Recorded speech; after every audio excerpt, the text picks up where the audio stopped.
Okay, well, welcome to Delayed Offside. This is a little bit of a throwback episode with the original two hosts here, Adam and Baron, running things as Ryan had some excuse for not coming. He was too upset with the Leafs' performance lately and would not come on and talk about it. It was that problematic for him. And Sanjay said something about he can't sleep because he's so excited from the Sutter watch. So he's also not here today. So this is a throwback episode. This is an original duo one, Adam. How you feeling about that? I feel good. I feel like sometimes you need to go back to your roots. And we're doing that right now. I'd really stray from where we strayed, right? To figure out where we've gone wrong. Oh, exactly. We made all these mistakes bringing these other guys in, and we've had bad games. We just need to go back to square one. Yeah, basics. It's the old hockey adage. I need to get back to the basics.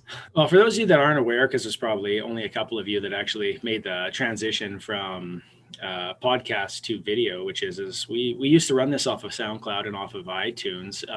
And then this year made the switch to having two extra co-hosts, Ryan and Sanjay. And then at the same time, we also switched to video and to YouTube. And just to start off this episode, what have you enjoyed about the changes, Adam? Oh, to the pod? Yeah. What have you enjoyed about the switches that have occurred? Let's might as well pump their tires when they pretend to listen to this. It's nice to have perspectives from other fans that are from different fan bases. Although we are pretty centric to Regina and Calgary, it's nice to have that Flames fan point of view, that Toronto Maple Leafs fan point of view. Whereas you and I would kind of spend a fair amount of time on the Oilers, but that's because we were really into analyzing that, and we had a buy-in to the team. Oh, some horrible bad teams we analyzed. Horrible years. Will Corey Potter make the defensive scoring stronger? What about this pickup of this Ben guy from LA? Ben Eager. Scrivens. Scrivens. And Ben Eager too. Yeah, we had some. Yeah, Steve McIntyre. Yeah, I don't think we were doing it back then, but it was getting pretty close, wasn't it? Oh yeah. No. And I've really enjoyed having them on. They bring good perspectives. I think, Sanjay's got a really relaxed tone. That's like, you can't rattle me, and Pilon's kind of on the edge of his seat. Like, come on, challenge my analytics type. It's been good. And then in terms of format, I love this way more. I can see you guys. It's COVID friendly, and there's not the travel. Like, I would always come to your place too. Right. And so it's been very friendly. That's a good point. I said, I'm very much similar to you. I enjoy Pilon's takes on analytics. I probably never looked at analytics that deeply until I had to argue with him about stuff. And I'm like, I got to learn this, but it's been kind of interesting, and I still don't know anything, but I also don't think he does either. And he just fakes it. He's like, well, the Corsi is amazing. And I'm like, well, even I know what that is. I look at a lot of that stuff, and it's like that expected goals for percentage. I'm like, how can you even measure that? Like, really, expected goals? I know. And just like expected podcast hosts, you expect 4. We are 2 below average, but because we are above replacement average, we're actually doing better. The other 2 guys were pulling down the line as an analytical thought, and now we're taking it off. We're doing better. And I think with that, we're going to start the pod.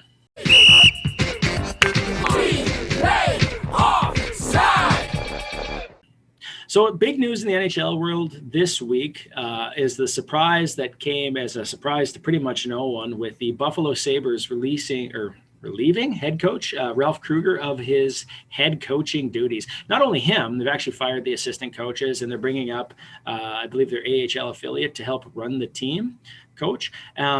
And this is kind of a surprise in the sense that this is something that I think everyone's been waiting for, that they thought is going to happen, that they could see coming. And yet it took a while to actually occur. So why is now the right time for them to start making a change at coach? I think it's come to that point where it's like our season's lost, and we need to try to get this group on the right path in terms of trying to string together some wins, trying to change the culture. I also think that there's some inexperience at play here, especially with the ownership team. Actually, throughout the whole organization.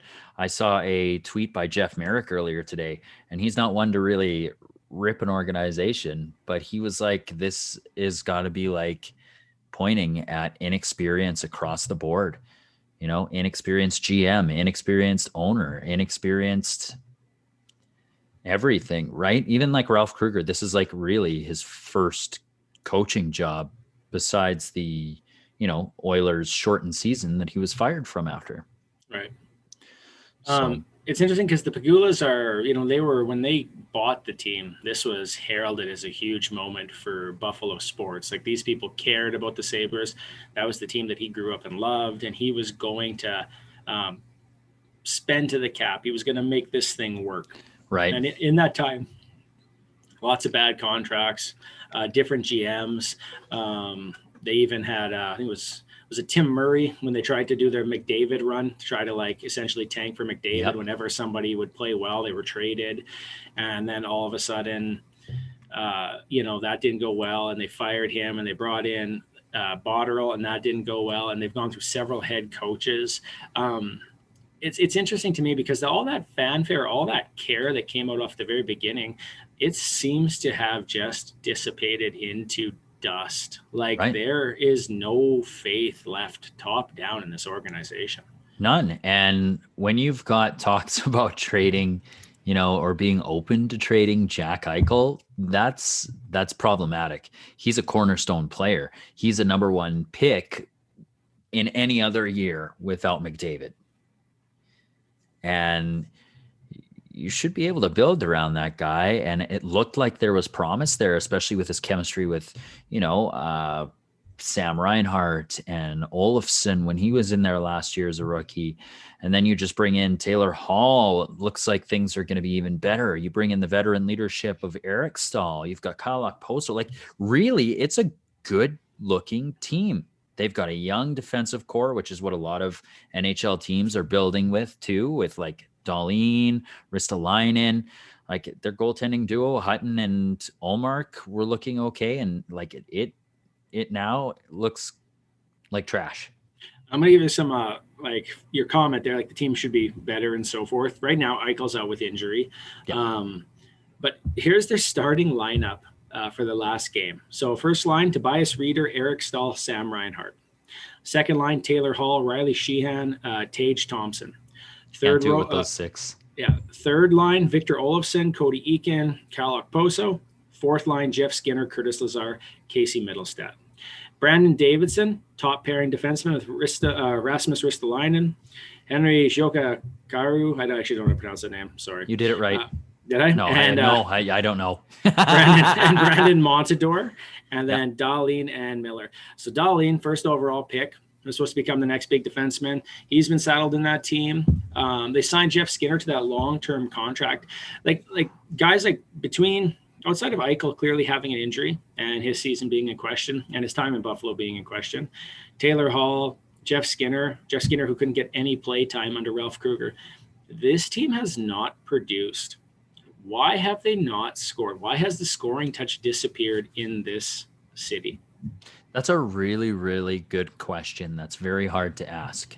Very hard to answer. Yeah, I asked it easily. It's an easy question to ask. Let it ride. It's a hard question to answer because you have a guy in Jeff Skinner. How many goals did he get a couple of years ago? I'm not sure. 40? Top of my head. Maybe. I think he was a 40 to 40 goal scorer. Big payday for one really good year. Yeah, he scored the other night as well. But like, you need those guys to show up. You need Taylor Hall to score. You need Eichel to produce. And, when you've got Twitter shouting out like, Lucic now has more goals than Eichel, Hall, and who is it combined? Skinner combined. That's problematic. Not taking anything away from Lucic because I think he has, reinvented himself in this new style of play that the NHL has brought about with these younger players, and I think he's doing great for Milan Lucic. But he should not be on the same pedestal or higher than a Taylor Hall or Jack Eichel. Right. It's interesting because this, like you said, Hall was brought in there. This was going to be a big free agent signing. The team was going to push. He'd had previous success under Ralph Kruger. And the idea was that this year they would carry forward, things would be better in Buffalo. And we talk about the inexperience. There was a lot of people let go after the last cleansing or blooding or whatever you'd call it. Bloodletting, I think is a good term for it. Sure. Bloodletting. We can't use dumpster fire. That's Ottawa's term. Exactly. Yeah. And I think part of the problem here, we talked about that there's an issue, like this conversation always comes around Edmonton for years and during the decade of darkness of how bad everything is. And people will be mad that I connected it to Edmonton. But Buffalo seems to have just as big of a culture issue, if brought like at least as the old Oilers or worse, because you had a star player like Ryan O'Reilly, who basically looked like he was done playing hockey, get moved out of there and all of a sudden reinvigorate his career. Yeah. And you have to, I guess the question has to be asked, how do you change a culture? Like, how do you change a culture that is that problematic at this point? That's interesting. And that's a question that's brought up in graduate studies. Like, it's a major question, especially through like leadership courses that I've taken. That's the number one thing, is you've got to be really careful with how you deal with a culture and the change of a culture, because there's such a buy-in from the past one that, change is difficult for a lot of people to accept. And a lot of the time you find a lot of reservations about that. It's interesting. You've got to have ideas of your own, but when you're implementing a culture, you also have to make it feel like everyone's a piece of creating that culture. And that might be the difficult thing. Like, maybe Ralph Kruger came in and he is a player's coach, but maybe he had like a set plan that like he was unable to like really alter on, or like, or waver, and just was unable to get the buy-in. I don't know. It seems like you think in an NHL team, players wouldn't want to lose, right? They would do anything to buy into the new system, do anything to win, because that's ultimately what they want to do, and they want to win the cup. So culture is a difficult one. We saw it with Eakins in Edmonton. He tore down historical photos, put up new. He was like, this is changing. Took, the craft services away and brought in a veggie farm for the media. And, did that culture change work? No. It's tough. What do you think, Baron? I gotta think. There's this old belief in like ancient literature, and I don't mean that ancient. I mean like old in literature, that good leadership down is how things work. If you have a very strong leader, then you have good people underneath it and so forth. And I think Buffalo has just had too much turnover. How do you establish a culture with that much turnover? And I was talking with a coworker today about this, and he made the comment, if you go into a place that accepts losing, like that just becomes it. And then guys, they're just playing out their time. Like Taylor Hall signed a 1-year deal in a place that didn't have like a guaranteed shot to get it for more money. So he essentially stepped himself into an environment that probably wasn't conducive to winning already. Yeah. And that might have been a boost for a little bit, but when things didn't go well, it didn't matter. And I think like there's just going to be a point here where it's like, you have to learn how to win or how to be around that. And you can't fake it. You can't just bring guys in. You got to build it from the inside out. And I think the problem is Buffalo wants to change now.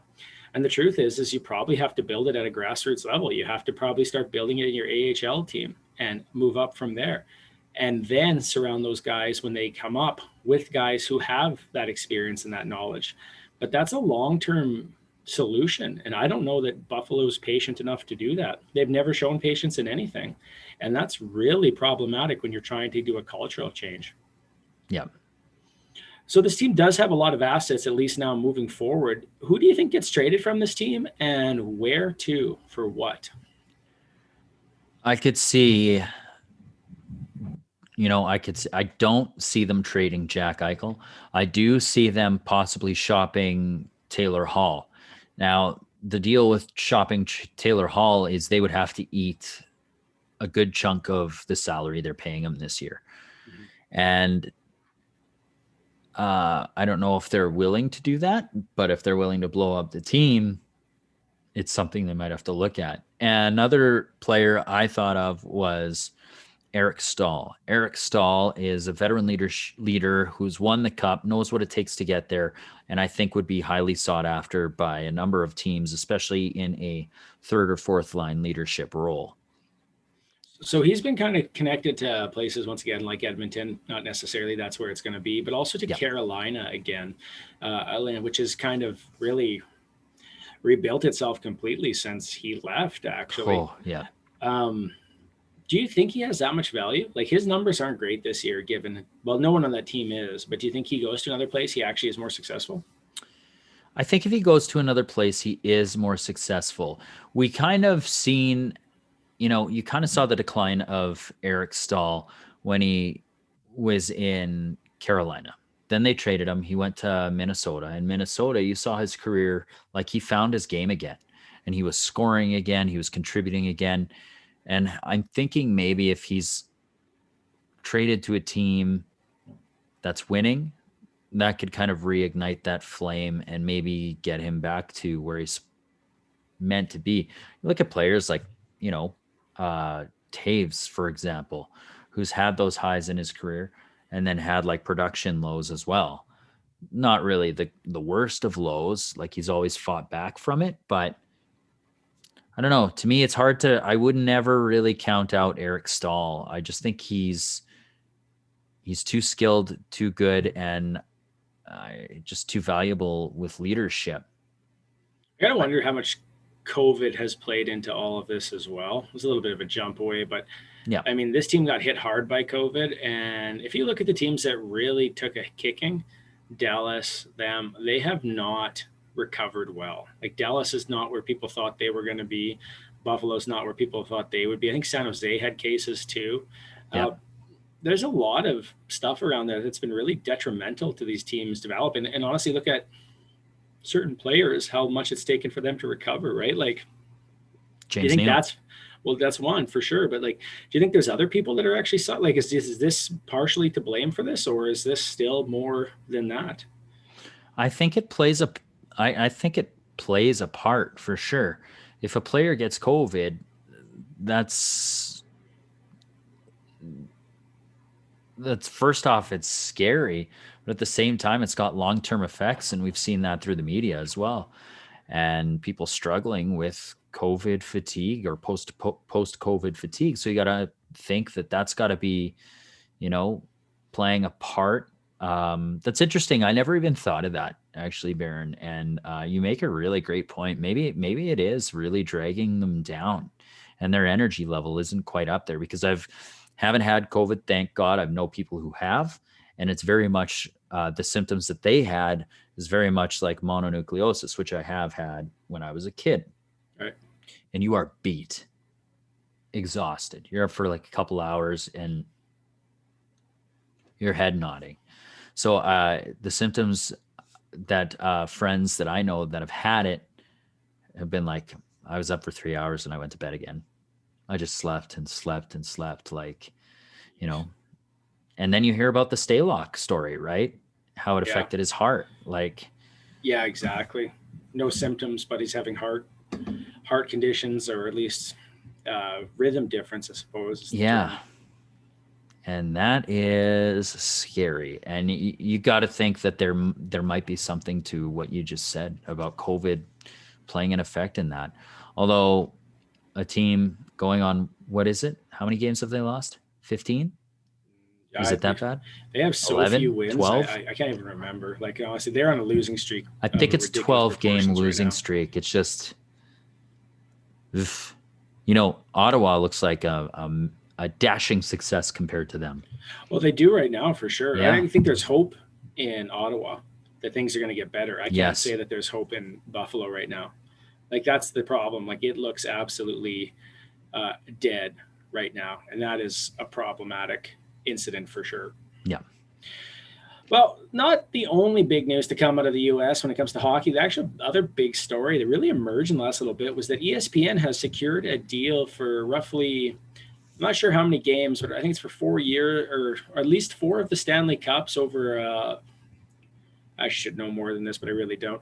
Anyways, ESPN essentially has has a deal to have hockey on it, and that's kind of a huge story because really since God, I remember when ESPN has not carried hockey, and it's almost like it has always just been an afterthought in their presentation, but also to some degree in the minds of American viewers.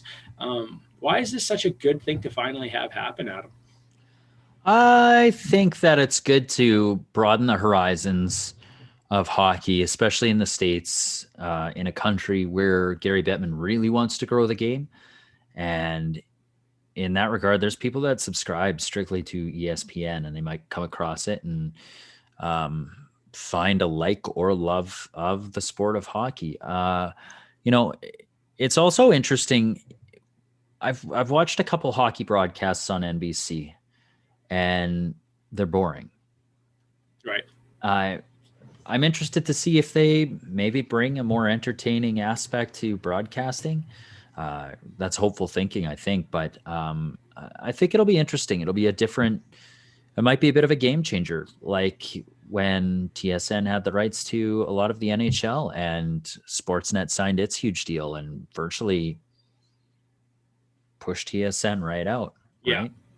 Well, I think too, and you kind of touched on this, like ESPN has an established market in the States. And I don't even mean just that, but like their viewership is much larger than NBC's or God old verses that used to carry the NHL.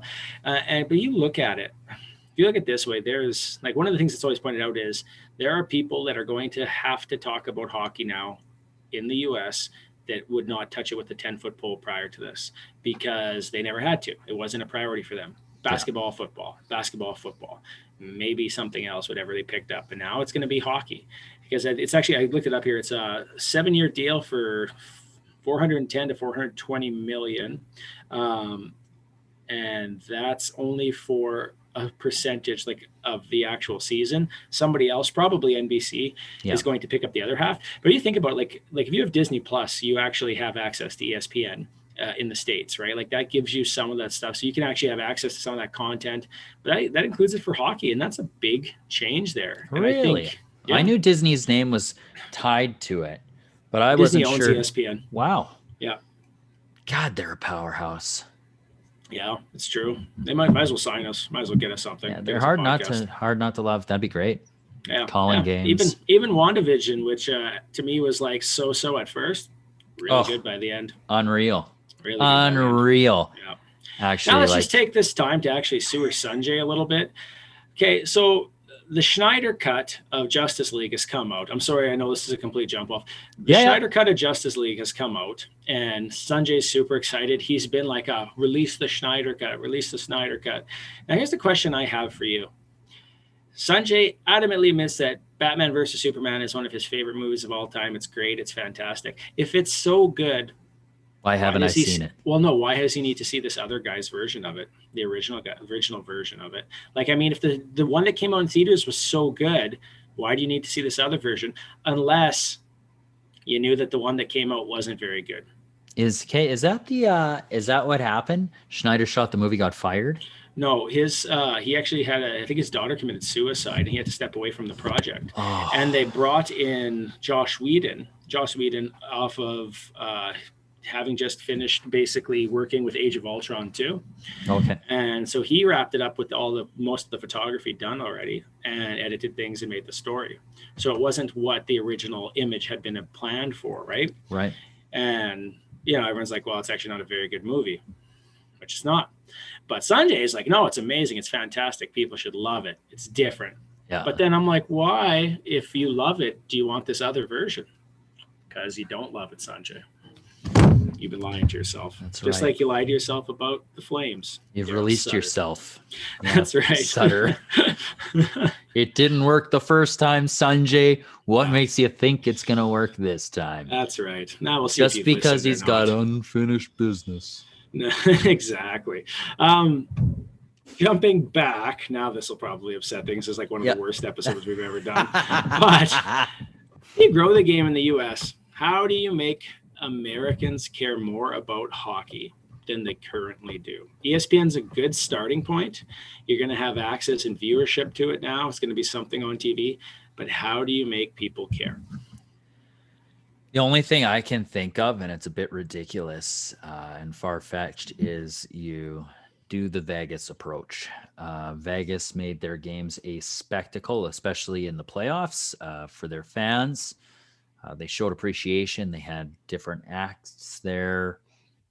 I think that's what you have to do in an American market. You have to glorify it a bit more than it actually is in order to get people in the door, you know? Fair.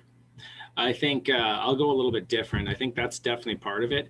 I think you have to get butts in seats. So I think it's important that they make the product, at least make it obtainable to people or give it out to some degree to bring people in. Yeah. I think that's part of it. I think the other part of it is hockey needs to be more accessible and more affordable, not even just in the US, but over the world.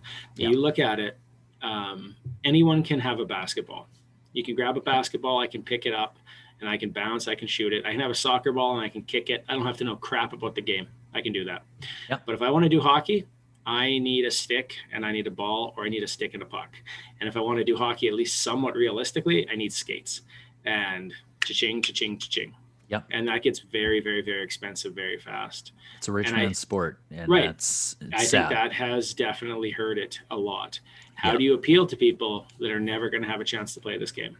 And so I think the NHL has to do a better job with community outreach. The last thing I think that needs to happen, I think you need to have an overhaul of the NHL to some degree. There's a lot of old views, old marketing, and old ideas that pertain and stick way too long that have not disappeared here. And I think those need to start changing before you can start hooking in younger people to the sport. And I think once they see it, once they understand it, and once they experience it, they'll actually realize how much entertainment and how fun this actual sport is. Yeah, I agree. I think you need a Christopher Stieg type approach, right? You see those videos of him lying on the couch being like, why isn't McDavid on billboards, on all the billboards? He's like, this guy is unreal. And the NHL is doing such a disservice not marketing this guy. When an event occurs in hockey, I'm not going to say what event it is. Okay. What are the events that you look up that you want to see? So if there's a highlight of something, what do you want to see? Goals. Goals? What else? Really nice passes. You just look for videos of passes? No, but you see look at that tape to tape. Oh, he saucered that one wide. Like, come on, passes. You and your videos of passes. You want playlist? Top hits. Passes of 2017. Hits. Yeah, hits. Yeah. Fighting even. Fighting, yeah. Those are the things you want to see. And honestly, man, sometimes the NHL makes it hard to see those things. If it isn't for someone like TSN putting together a top 10 list, if I watch a game and I watch highlights, I'll see a save. I'll see a couple of passes and shots. Yeah. They've removed fighting completely from their highlight package. You have to go somewhere else to see it. Yeah. But they allow it. So it's just one of those weird things where I feel like they don't market those parts there. And I don't think the speed of it is not caught on camera very well. Yes, I would agree, especially when you go and see it live and you watch someone like Connor McDavid take those initial 3 strides and he's gone. Yeah. If you're in the lower bowl, it is so much faster than it is up top. I've sat high, I've sat low, and it's wow, it's a different sport depending where you sit. Yeah, they got to find a way to do what the NFL does, which is those overhead cameras that follow plays. I think that would make such a difference. And they don't have to do it all the time, because I do like watching a hockey game the way it is on TV and how you can see the full ice and where guys were open and you can really break down plays and be like, why didn't he pass to that guy? Yeah. Or this guy was wide open, or why didn't he shoot it? But I think that like an overhead camera that follows that, I think you'd get a really good idea of the speed and skill that it takes to actually play this game at that level. You get better views on NHL 21 than you do in an actual game. Yes. Right? It's similar, but you have way better views, and that's a problem. Yeah, I would agree. We're going to take a little bit of a jump here, and we're going to focus on something tonight, which is the Battle of Alberta is stepping up again. Yeah. Calgary has gone 3-0 since they've made their coaching change, or at least since Sutter's been behind the bench. Yeah. And so they've been on a bit of a heater, which is kind of like a huge improvement for them. What are the differences that you've noticed about this team with Sutter at the helm than, let's say, Geoff Ward or previous years?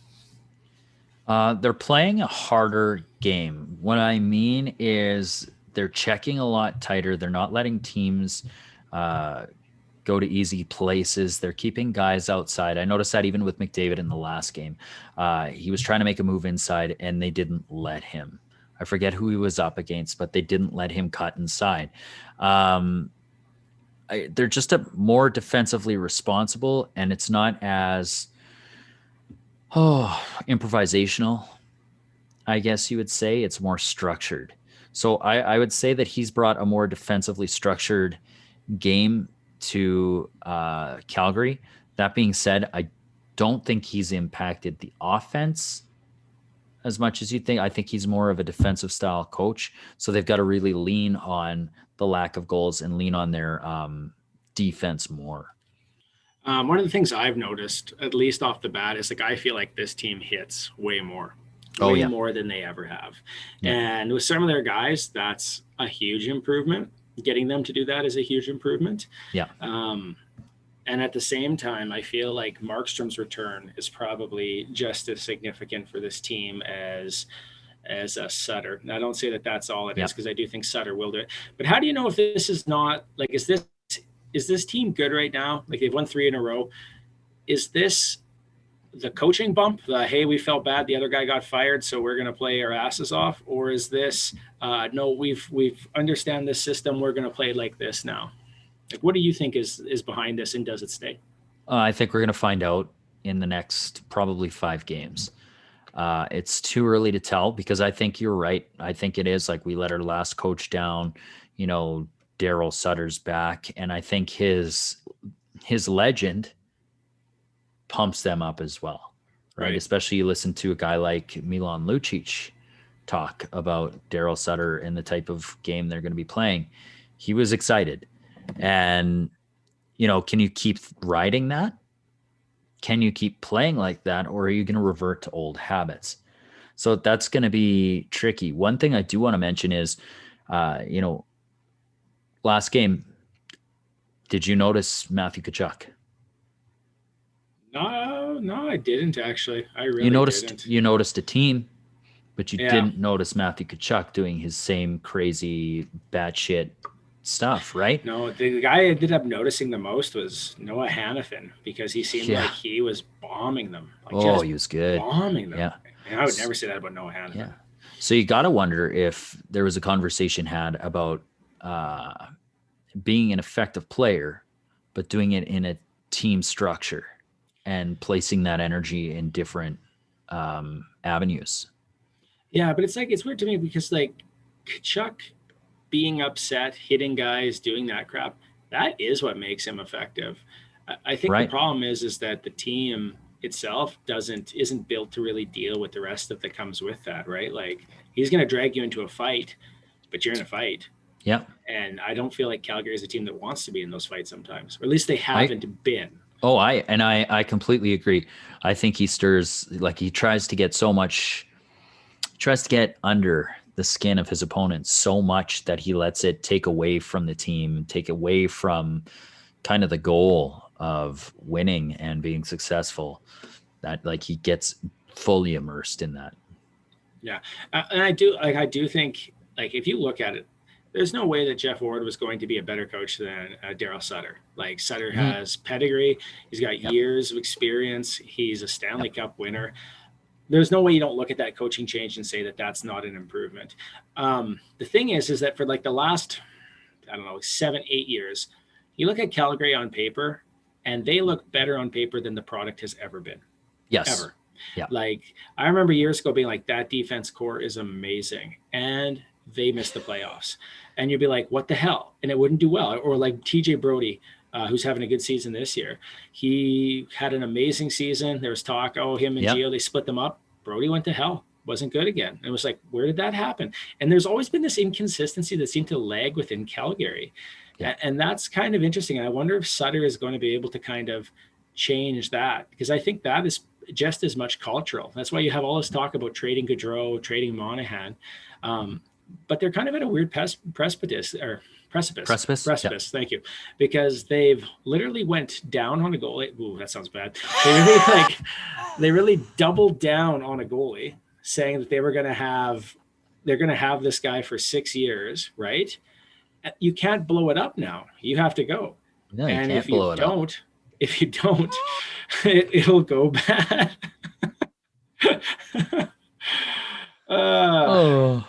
What? Yeah. What a segment. But honestly, like you've made a decision to go for it, and you can't jump ship now. If you jump ship now, then you've really hamstringed yourself to some degree. So I do kind of wonder what occurs to this. If you say 5 games, that's going to be interesting. Because if you look at like and I know people are probably sick of hearing this, the Oilers under Hitchcock, they had a 15-game tear. And then they lost a defenseman, and it spiraled out of control. Yeah, and then Hitchcock lost his job. Yeah. They'll be battling Edmonton tonight. And Edmonton has made some lineup adjustments heading into the Battle of Alberta after losing the last game, which, in fairness, they had just as many opportunities to win it. They just didn't. But they did make up some lineup adjustments. But what else does this team need to do to make a change? Or what other changes or things do they need to do differently if they want to actually compete with Calgary? Ryan Nugent-Hopkins needs to hit the net when he's shooting in the slot. He needs to be a little bit more...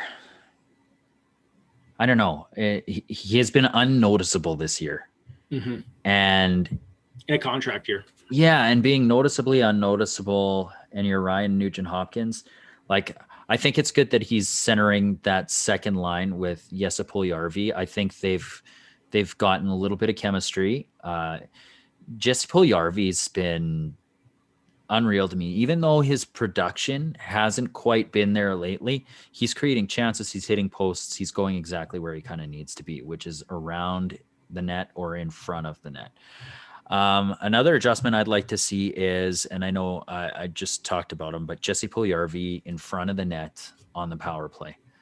I think he's a bit more skilled with the puck than, say, a Chason or a James Neal, and he's bigger than them. Get him in front. Mm-hmm. I would also like to see Evan Bouchard in the lineup at some point. Get the guys some today. Yeah, and and if you don't like, he's sat for too long. He's young. He's good. He hasn't made any huge blips in his play when he's been on the ice. Watching him pass that puck is unreal. It's something we haven't seen as Oilers fans in a long time. And just his poise on the blue line. I know there's a lot of pressure about playing Bouchard and how he needs to get playing and so forth, but the guy actually did play like 3/4 of a season in Sweden. Whereas you look at guys like Jones, guys like Bear, they weren't playing. McDavid wasn't playing. None of those guys were playing, but Bouchard was. So he has had time. He's just not playing as much right now. But I do think at the end of the day, you look at it, he's a better option on your third pairing than pretty much anyone. So that's an important kind of thing to kind of have him there for sure. One of the other things I think probably needs to be looked at, like we're talking about Ryan Nugent-Hopkins, at some point you need to put him back with Draisaitl and Yamamoto and let McDavid be on his own, because McDavid's good enough that he'll have opportunity. He might even score. But that line was ridiculous, and that would probably do the most to help Nuge. And there's other guys that you can play up there with McDavid. Yes, he pulled Puljujärvi, so he has someone skilled, but you can throw in someone like James Neal. You can throw in someone like Archibald if you have to, or you can even try Cahoon, who has not had a shot up there yet. Not to say Cahoon's earned it so far this year, but I think his style would be more complementary to McDavid at this stage than that. An incident, the last one that came out was actually what occurred with Jujhar Khaira. We talked about this a little bit, but he took a hit, and I can't remember which player he hit. It was Kylington? Kylington? That's a Calgary Flame player. So that's who he hit, though. Yeah. And so there was kind of a little bit of retribution that came from this in the form of a fight, but against Brett Ritchie, and it did not go well. And he got hit, and by the time he hit the ice, you could see he was glassed, right? Like he was gone. Yeah. Meaning he's probably concussed at best. Actually, probably at worst, realistically. No, probably at best. He's at best concussed, which means he's going to be out for a few days. But looking at how players return from concussion, there's been this fight that's kind of occurred here with essentially with guardians. We'll use that term because that's what they call themselves. About fighting not being the cause of concussions. Hitting is a wager worse sport. But the fact that a concussion can still occur from fighting, where are we at with this in the game? Like, does fighting still have that place? Like, does it still have a place in policing guys, or is it one of those things that... It's interesting. It's tough because I also think that fighting does cause concussions. Like, and that was proof. Like, that was scary. Like, the guy couldn't stand on his own two skates after. No. Like, I think there is, like, in that hit that Jujhar Khaira placed on Kylington before, it was not nearly as bad as that Tom Wilson hit. That Right. was putting that head. He might have been in a vulnerable position. He was kind of reaching out, but Jujhar kind of looked like he hit him shoulder to shoulder, body to body. Right? It didn't look like a head hit to me. And I think he hit him more in a vulnerable spot, which was that's exactly it. Right. And, retribution for that hit, maybe a dirty hit like that Tom Wilson hit where he did just target the head and hit the head. Maybe that does need to be policed. I think it does still have a place, but I don't think like staged fighting is really a smart, a smart route. I think there's certain, if you're policing a game, police a game, but don't make a spectacle of it. Now, some people have called and said that had that hit been called, that wouldn't have led to a fight and so forth. But if I take a dirty hit at you, and let's say I hit you and say you're hurt, and I go to the penalty box, do you think I'm getting away, or is somebody going to try to fight me anyways? Depends who's in the lineup. Right. And a lot of the times you're going to have a guy that's pretty pissed off. Someone hits McDavid like that. What happens? There's going to be Cassian's coming over. Nurse is coming over. Yeah. So let's just say that again. Let's say Jujhar had been given the penalty. So he's off the ice for 2 minutes or whatever. Well, some guys, their heels cool or whatever. But let's say Calgary doesn't score. Does somebody still try to fight him after that? Or do you think they let it go?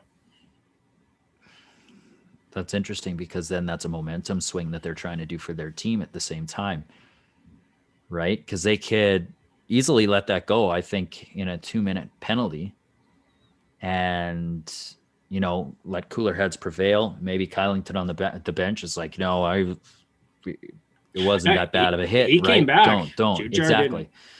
And, it's an interesting question, Baron, that I'm not sure because it's Jujhar Khaira and we don't see many bad hits like that from Jujhar Khaira that like he needs policing. Right. I wonder too if part of that culture, part of that coaching change is those don't happen, take care of it. And guys have to be willing to do that in the first place. It's not like anyone held a gun to Brett Ritchie or like, you need to go fight. He was like, he wanted to. If he was going to do it, he wanted to. But I think that fight was going to happen anyways. Like, even if he'd gotten the penalty, I think he still would have had that fight. Yeah. We're going to keep moving a little bit west here. We're going to talk about Vancouver and their sudden rebound. In the last little bit, Thatcher Demko has kind of continued to take a ton of the starts here for Vancouver and has actually been aligned with a little bit of their winning streak. So is Thatcher now the new number one for sure? Has he solidified himself as the number one in Vancouver? I would say yes, especially given the rate of play that he's been able to produce over the last, tear that they've been on. He's their guy. He's their guy, and I think that's what they expected. I think they wanted the veteran to back him up. They wanted Holtby behind him, a winner that can kind of show him the ropes and get through kind of mental, give him some mental toughness in terms of losing and it not being such a detriment at times. I think you say that, but actually, if you look at Holtby's number, like they ran with Holtby off the start, He hasn't been very good. And I agree. a mutual friend of ours who's a Vancouver fan was like, well, no, I think he's gonna rebound with the goalie coach. And he really hasn't. And Demko started slow, but as it's gone on, he's really picked up that momentum.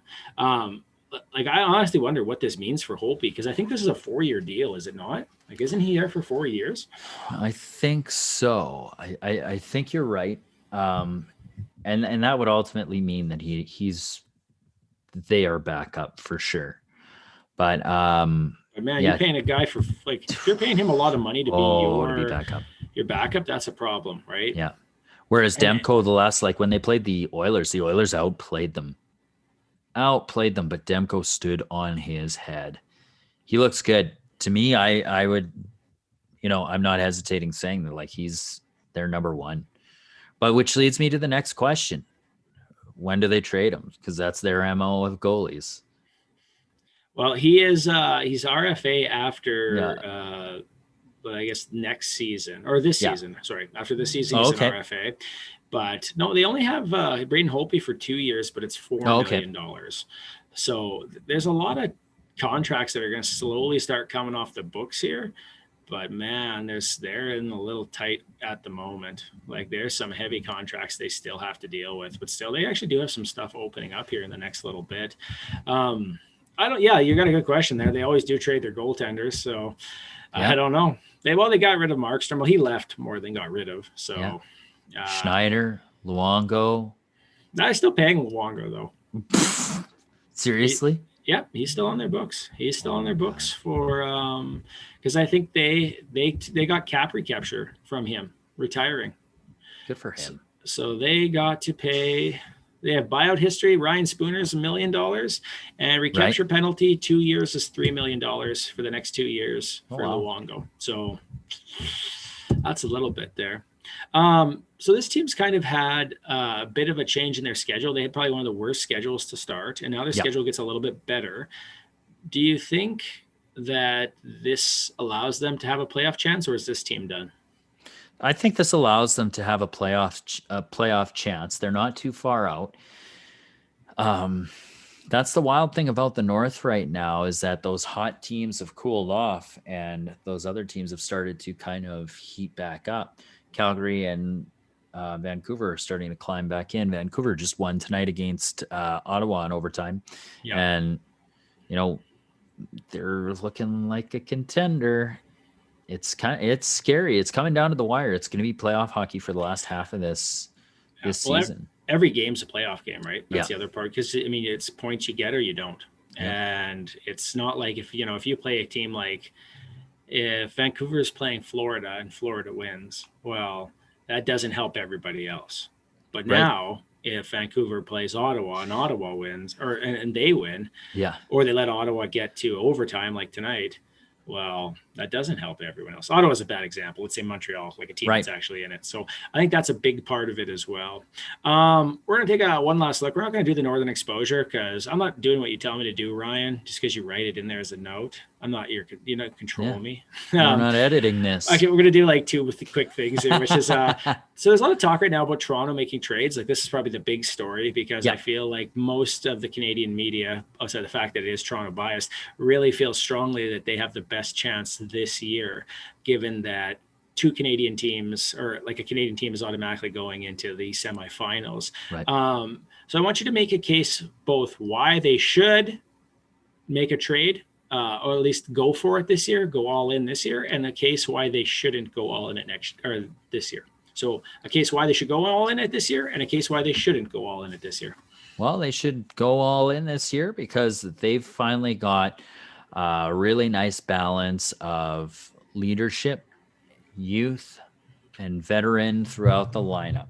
They've got Jumbo Joe Thornton. That should be enough of a case right there for them to go all in. There'd be nothing better than watching Joe Thornton lift the Stanley Cup. They've got weapons like Austin Matthews, Mitch Marner, Willie Nylander, John Tavares. Like, they look like a great team on paper. Now, what was the other side of the coin? Tell me why they shouldn't go all in it this year. it's hard to say. You know, you don't want to give up important pieces of your future, like William Nylander, to get someone that you think is going to help you win right now, because you're mortgaging your future, which isn't always a good thing at all. And you're losing a huge piece. Now, what that would look like would be creating a dent in the culture and the of that room. You know, you're losing one of your big three, which is not what they want to do. You know, it's interesting. Like, there's always like Nylander comes up all the time, but honestly, like he's consistent. He's paid less than their other two big guys or three big guys, because he makes less than Tavares, he makes less than Matthews, he makes less than Marner. How is he the focal point? I don't get it. I think it's interesting because it's like, you know, the conversation is going to be like they should go all in this year. I understand it to some degree. Where I think the problem is like, do you actually trust Anderson as a goaltender to be the guy to carry you to a Stanley Cup? And I don't know right now that you do. Like, Jack Campbell's playing better. Too bad he's injured all the time. Yeah. But Jack Campbell looks way better than Anderson has in any of his games. And so you're going to go all in if that's your goaltender, or are you going to try to do it, save it up so that you can try to make a sprint next year? That being said, you're not going to have the same run as a Canadian team that far. And, you know, Jumbo Joe's getting a year older. Simmons is getting a year older, and Spezza is definitely a year older. There has to be a point where one of those guys starts to drop off and it does not get better. Yeah, I completely agree with that. Like, your veterans aren't like just veteran hockey players. They're old. Right. And they're really in the last bit of their career. Like, Spezza is a Civil War vet from the Heatley era. Yeah. And Jumbo Joe remembers guys that, you know, like haven't played in 15, 20 years. Like, he played against McTavish as the man with the last helmet. I'm sure it wasn't that. No, it probably is something. It's like I remember going into battle against General Sakic. You know, like, holy crap, man. So like, he's seen generations flip and flip. Like, eventually, you know, no offense, I don't care who you are. I don't care how good a shape you are. If your body won't be able to keep up, like you can still be a marathon runner, but that doesn't mean you're the fastest marathon runner. And so I think stuff like that is going to eventually catch up. So with this veteran group, there has to be some thought as to what they're going to do and how it's going to go. That being said, do I think Jumbo Joe's going to play next year? Yeah. Do I think he can? Yeah. Spezza? Probably. Simmons? I don't know. His body hasn't held up well this year. So it's going to get interesting to see what happens here, you know? Yeah. And that's kind of an interesting change. Today is St. Patrick's Day. So happy St. Patrick's Day to all you Irish out there. So I'm wearing the green Whalers, even though it's technically Carolina.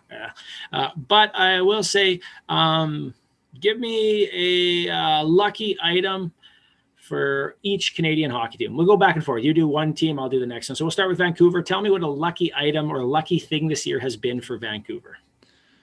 Ooh, the lucky thing for Vancouver this year has been the emergence of their rookie Nils Höglander. I think he's brought some grit to their game, but with that grit, some skill as well. Actually, a surprising amount of skill. And he's fit right in their top six. So that would be my lucky charm for the Vancouver Canucks. I'm going to go with Calgary because that's the next team. Okay. I think the lucky piece for them has been getting a new coach and getting Markstrom back. Actually, you know what? I'm going to change that. The lucky piece has been the resurgence of Milan Lucic this year as a goal scorer, as a top goal scorer, and finding a role and just really excelling at it. And he looks happy. And, man, he did not look happy those last couple of years. So I think that's the lucky piece for Calgary. Your turn, Adam. That's good. I'm going to go with Edmonton. And I think the lucky piece for Edmonton this year has been Tyson Barrie coming from such a garbage year and refinding his scoring touch as a defenseman. Nugent Hopkins just scored. No, what did we just say? What did we just say? His due. I traded him for Nick Suzuki, and both of them just plummeted after we made the trade. But I know. But they're definitely far ahead of me. But I would say Jesse Puljujärvi would be their lucky charm. You know, he had an awful time with them last time, requested a trade, went and played Finnish hockey for a couple of years. They brought him back, and that smile has never left his face. And he has been, you know, a fan favorite on social media, especially on Twitter, a lot of people just really pulling for Jesse Puljujärvi. So I would say, and he's been more effective than he's ever been. Mm-hmm. Yeah. I'll go for Winnipeg. I think a lucky piece for them is, well, it's too bad they don't have an airport because they're probably a pretty solid destination right now if you're a trade target. So I'll say the lucky piece for them has actually been not the resurgence, but the I don't know, like the coming to of essentially Ehlers. Like I think that's a lucky piece. He has honestly made it so you have not missed Patrick Laine at all. Nikolai Ehlers has just outstandingly become this awesome NHL player. He's fun to watch. He does everything. He's not defensively liable like Laine was. And I think it's just really brought in a spirit of change to this group. And I think that's important. So I'm going to say he's the lucky piece for them. Yeah. I think that whole third line of theirs is just unbelievable. Yeah. I'm going to go with the Montreal Canadiens. You skipped over all of Ontario. Whoops. Whoops. If you do one of the new teams, you can have on Montreal anyways, because it'll be you, me, you. So sure. I'll do. You know what? I'll go with Ottawa. And the lucky charm for Ottawa has been the first line dominance with two rookies in Josh Norris and Tim Stützle. Yeah. Stützle's been pretty amazing. I figured he would be a contender for the Calder, but I figure Kaprizov would actually be better because he's older. Yeah. But man, Tim Stützle is looking dynamite.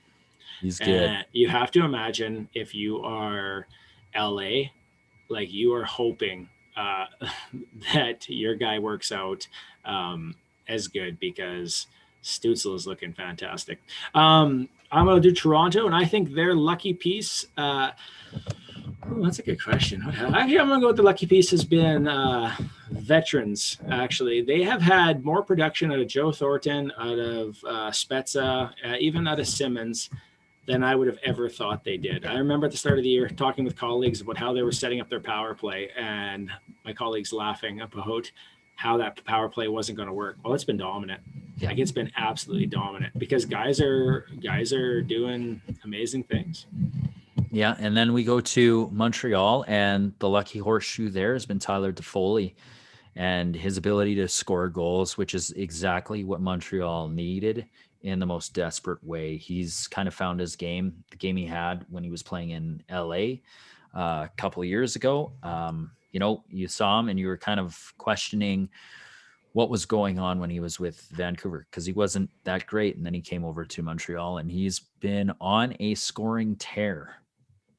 Yeah, he has been actually really I think he's tied for second with McDavid right now. That's pretty damn I think impressive. So, yeah. I think he's got 17, doesn't he? Yeah, I think it was 17, him, Draisaitl, and McDavid. Yeah.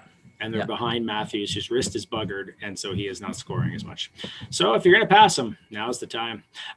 With that, this concludes your throwback original episode of Delayed Offside. We had lots of talk about Oilers, a couple of flubs in lines, a lack of editing, and as always, at least it's better looking than it would be if everyone was here. With that, I'm Baron. Absolutely. I'm Adam, and Jesse Puljujärvi just scored. You are ahead of me by a leg. All right. Good night, everybody. Take care. This has been Delayed Offside.